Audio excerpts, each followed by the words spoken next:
अस्सलाम वालेकुम। Explore the secrets के मुअज़्ज़िज़ सामीन, आज हम आपको एक हैरत अंगेज़ बेजान पत्ता बनकर शिकार करने वाली मछली के बारे में बताने जा रहे हैं। ये ब्राज़ील, बोलिविया, पेरू, कोलंबिया और वेनेज़ुएला के अमेज़न जंगलात में आम मिलती है।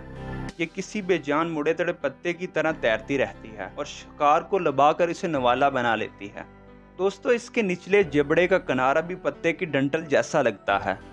कताई रंग की ये मछली मुड़ती है, टेढ़ी होती है और अक्सर नीचे देखती रहती है, जिस पर पत्ते का गुमान होता है। इस तरह ये अपने शिकार और अपने शिकारी दोनों को ही धोखा देती है। इस मछली को अमेज़न लीफ फिश भी कहा जाता है। सामीने ग्रामी, इसका शिकार करने का अंदाज भी बहुत खूब है। ये अपना जबड़ा बढ़ाती है और पानी में आगे बढ़ती है और शिकार तक पहुंचती है। हैरान कर देने वाली बात यह है कि डेडलिफ्ट फिश अपने जिस्म से 1/3 और 2/3 तक के जानवर खा जाती है। ये इतनी पेटू है कि अपने वजन के बराबर खुराक एक दिन में चट कर जाती है। मुअज़्ज़िज़ सामीन, पहली मर्तबा इसे 1920 में देखा गया था और इस दस्तावेज़ में इसे मुर्दा मछली करार दिया गया था।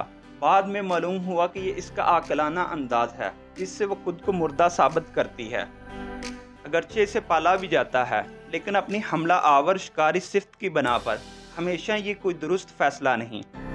आज के लिए इतना ही। अगर आप मज़ीद दिलचस्प और इंफॉर्मेशनल वीडियोस देखना चाहते हैं तो हमारे चैनल एक्सप्लोर द सीक्रेट्स को लाजमी सब्सक्राइब करें।